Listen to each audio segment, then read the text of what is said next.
Só ao lado do seu verdadeiro amor é que algumas coisas podem ser superadas. A minha história tem momentos muito difíceis.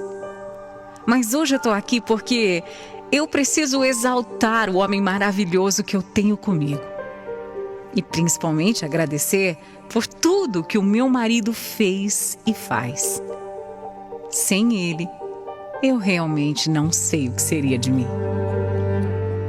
Eu não era uma menina muito ligada aos estudos e até cheguei a me envolver com coisas erradas.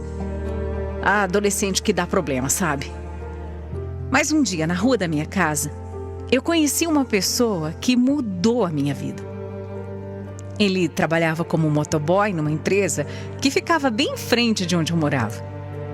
No começo, eu ia apresentar o André para uma amiga minha. Mas aí a gente acabou se encontrando por acaso num show. E conversa vai, conversa vem. Nós demos um beijo. O primeiro de muitos. Desde aquele dia, a gente nunca mais se desgrudou. Ele passou a ir todos os dias me encontrar na frente da escola. Não importava qual era a nossa rotina, a gente sempre dava um jeito de se ver. Todo santo dia. É aquela coisa, né? Começo de relacionamento é um grude só. Meus pais adoravam o André. E isso tornava tudo ainda mais fácil. Eles realmente apoiaram o nosso relacionamento porque ele era um cara honesto, trabalhador, que estava fazendo muito bem para mim. Durante algum tempo, tudo foi muito perfeito. Mas depois de um ano de namoro e daquela rotina de chiclete toda, eu comecei a enjoar dele. Eu juro. Eu passei a não conseguir nem olhar para ele. Só de ver a cara dele, eu queria vomitar. Eu não tinha ideia do que estava acontecendo comigo, mas eu não queria ver o André nem pintado de ouro na minha frente. Eu estava muito confusa. E aí eu decidi pedir um tempo, sem nenhuma razão específica. Eu só sabia que eu precisava de um tempo para pensar. Mas como assim? Por quê? O que eu fiz? Eu te fiz alguma coisa? Te machuquei ou magoei? Me fala. O que é que eu fiz de errado? Você não fez nada, André. Nada. Sou eu. Eu não entendo o que eu quero, o que eu tô sentindo. Mas, Ju, calma. Ai, sei lá, eu só preciso de um tempo pra pensar. É só isso. Se você precisa pensar, vamos conversar. Não precisa, assim, sabe, terminar. Não tem conversa. Eu não quero conversar. Eu preciso me entender, entende? É comigo, não é com você. Olha, já que você tá falando e já que não tem jeito, não tem o que fazer, sei lá, eu também não tenho alternativa. Vamos dar esse tempo que você tá pedindo.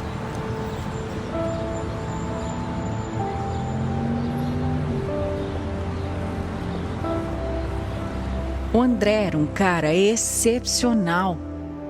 Ele aceitou toda aquela minha confusão, aceitou, respeitou, mesmo sem entender nada do que estava acontecendo. Bom, depois de um mês, eu descobri o porquê daqueles sentimentos tão irracionais, tão doidos, né? Eu estava grávida. Era isso, eu estava grávida de 5 meses. Todas aquelas inseguranças e incertezas nada mais eram do que os hormônios da gravidez. Eu contei para os meus pais e eles me apoiaram, apesar de ficarem um pouco preocupados comigo. Aí eu também contei para o André, né? Eu tive medo da reação dele, mas ele foi tão perfeito.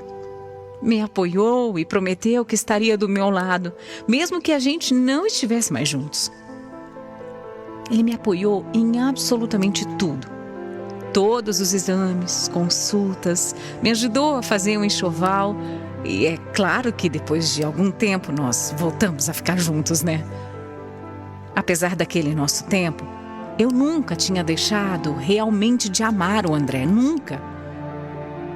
Como eu estava prestes a ter o nosso Matheus, nós decidimos morar juntos.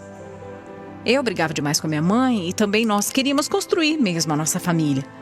Então a gente alugou uma casinha, pequena, simples, mas era tão cheia de amor. E aí nós fomos viver juntos. Tudo parecia muito bem. Mas aí, com 5 dias de vida, só 5 dias, o nosso filho teve que voltar para o hospital. Ele teve alguns problemas e precisou até de transfusão de sangue. O Mateus acabou tendo uma parada respiratória. E sabe, foi tudo tão rápido que eu nem sei explicar direito tudo o que aconteceu. Mas aí no fim, com tantos problemas inesperados, o nosso filho acabou tendo sequelas de paralisia cerebral. Foram 31 dias de completo desespero. Eu praticamente morei no hospital e eu não saía do lado dele por nada. O André também só ia trabalhar e aí ele voltava para o hospital correndo para ficar com a gente.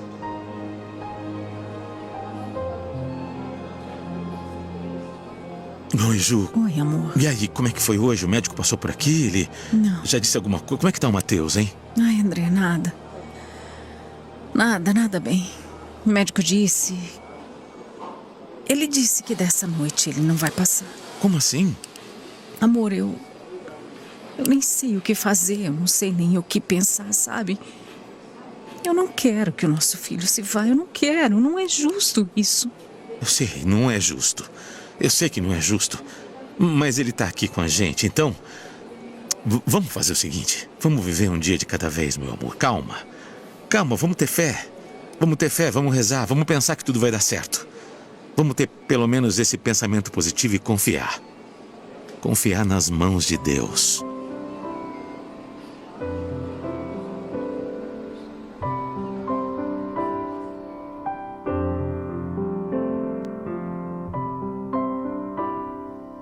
Meu Deus, como foi difícil.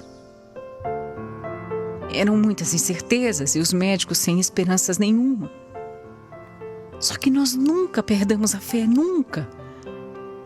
Eu lembro que eu implorava para que Deus deixasse o nosso filho com a gente. Não importava como. Eu só queria que ele ficasse, sabe? Eu só queria ter o meu filho. E por um milagre, o nosso Mateus começou a dar sinais de melhora. E até pôde voltar para casa. Mas, na verdade, era só o começo da nossa luta. O Mateus ficou com um alto grau de paralisia e precisaria de tantos cuidados, de médico, de tratamento. A minha rotina mudou completamente. Era médico toda semana, fisioterapia quase todos os dias. Tiveram algumas internações, cirurgias constantes e por aí vai. Eu dediquei a minha vida a ele. Foi uma mudança e tanto nas nossas vidas, principalmente na minha relação com o meu marido. Quantas histórias a gente não escuta de homens que saem de cena nessas horas de aperto, não é? Muitas, mas com o André foi completamente o oposto. O André ficou. Ele apoiou incansavelmente e nunca me deixou desamparada. Nós seguimos a vida, um dia de cada vez. E quando o Mateus já tinha 5 anos, eu fiquei grávida da Isabela.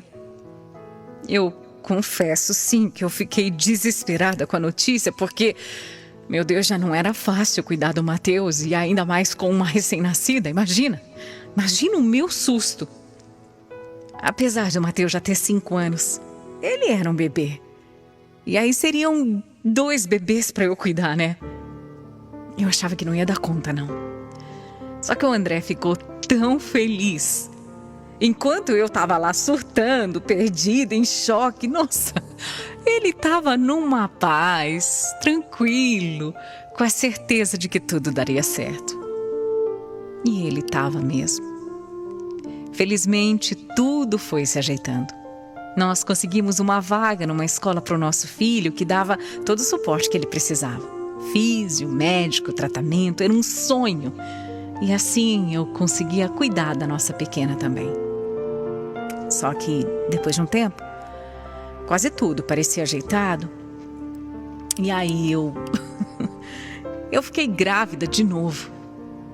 Óbvio que não foi planejado, mas infelizmente não deu tempo de eu ter qualquer sentimento ou reação, porque eu logo acabei sofrendo um aborto espontâneo. Olha, doeu bastante, viu? Doeu muito, eu fiquei muito triste. Eu nem consigo explicar, mas mais uma vez o meu marido, ele estava ali, ele estava firme, ele estava forte, ele estava me apoiando. Alguns anos se passaram e assim que a nossa Isa fez 5 aninhos, aí sim eu comecei a querer ter mais um filho. Essa ideia não saía da minha cabeça de jeito nenhum. Alguma coisa me dizia que isso tinha que acontecer. Eu precisava ter mais um filho.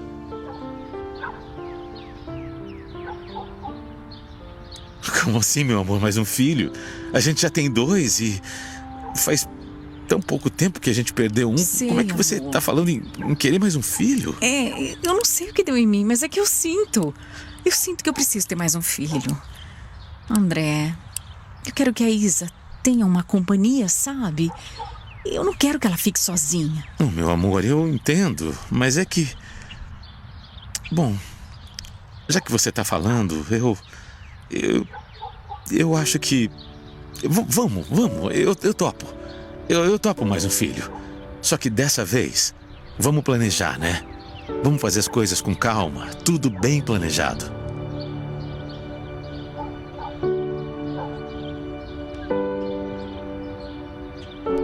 E assim foi. Pela primeira vez, nós planejamos tudo bonitinho. E não demorou quase nada pra gente ter o nosso pãozinho no forno. A Isa já estava até maiorzinha e ela me ajudava demais com o Matheus. Ela sempre foi muito carinhosa. E apesar dele não conseguir falar, ele sempre demonstrava muito carinho por ela. Eu ainda estava grávida quando nós decidimos que era hora de oficializar o nosso casamento. Claro, já estávamos esperando o nosso terceiro filho, já morávamos juntos há mais de 10 anos. Era hora de casar, né? Então marcamos a data, preparamos tudo. E quando já estava perto do grande dia, o Matheus acordou diferente. Ele sempre acordava sorrindo, alegre. Mas nesse dia ele acordou estranho. Ele estava quietinho, ele estava triste. Eu achei esquisito, porque mãe sabe, né? Mãe tem um sexto sentido.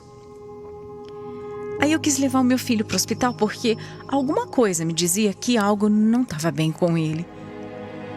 Lá mesmo na triagem, nos braços do meu marido, do meu André, ali mesmo, esperando ainda, o Matheus se foi. É assim mesmo. Como num piscar de olhos. Ele já não estava mais lá. Nem deu tempo da gente entrar na consulta com o médico. Foi tudo tão rápido, mas tão sereno que eu nem consigo explicar. Naquele dia, minha casa encheu de pessoas, de parentes, amigos. Todos foram dar um abraço na gente, mas à noite, quando todo mundo foi embora, ficou um vazio avassalador. Foi quando a minha ficha caiu. Foi quando a gente viu que não sabia como ia ser viver sem o nosso Matheus. Como é que se supera a perda de um filho? Como? Me fala, você sabe como é que se supera? Se não fosse pela Isa, que precisava tanto da gente, e pelo Davi, que logo ia nascer, eu não sei como eu teria feito, eu não sei.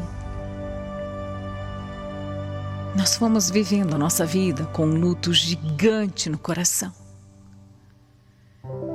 Depois de 2 meses, o Davi chegou para alegrar nossa vida. Ele nasceu super bem, saudável, mas você não vai acreditar. Com 5 dias. 5 dias também, igualzinho ao Mateus, igualzinho. Ele teve um problema e precisou voltar ao hospital. Claro que eu surtei, né? Eu surtei completamente. Eu não podia acreditar que pela 2ª vez eu ia passar por tudo de novo. Não era possível. Eu só pensava que aconteceria com o Davi o mesmo que aconteceu com o Mateus. E meu coração ficou gelado. O André tentava me acalmar, mas como? Não tinha nem 6 meses que a gente tinha perdido o nosso filho e agora a gente estava ali vivendo a mesma coisa. Era isso. Não. Deus não podia fazer isso. Mas o nosso Davi, apesar de ter tido que ficar 15 dias tomando banho de luz, não teve mais nada. Nenhum problema mais grave, com a graça de Deus. Foi só um susto mesmo. Ai, é claro que eu fiquei muito aliviada depois de passar em vários médicos, de ouvir de todos que meu filho era saudável, e ele era mesmo. Aquela ideia de casamento ficou suspensa e nós só nos casamos realmente algum tempo depois. Em 2019, a gente oficializou a nossa união e foi muito lindo. Fizemos uma homenagem ao meu sogro que tinha falecido e é claro que homenageamos o nosso querido Mateus. Sabe, eu e o André passamos por muitas provações, mas nunca desistimos um do outro. E até hoje nós temos as nossas dificuldades, as nossas brigas, discutimos como qualquer casal, mas sempre estamos unidos. Sempre estamos dispostos a melhorar por nós e pela nossa família. Já são 18 anos juntos e eu só tenho que agradecer a Deus por tudo que Ele me deu. Pela oportunidade de ser mãe e de ter ao meu lado um homem como ele. Eu não tenho vergonha de dizer que se eu não tivesse conhecido o André, a minha vida teria sido totalmente diferente. Ele mudou a minha história 18 anos atrás. Me tirou de um mundo ruim, perigoso e onde eu poderia ter me afundado. O André colocou luz no meu caminho. Ele colocou amor. André, eu te amo e eu vou te amar para sempre. Eu tenho certeza de que eu ganhei na loteria por ter um maridão como você. Obrigada por tudo e por ser esse parceiro de vida incrível que você é. Foi Deus que me entregou de presente você.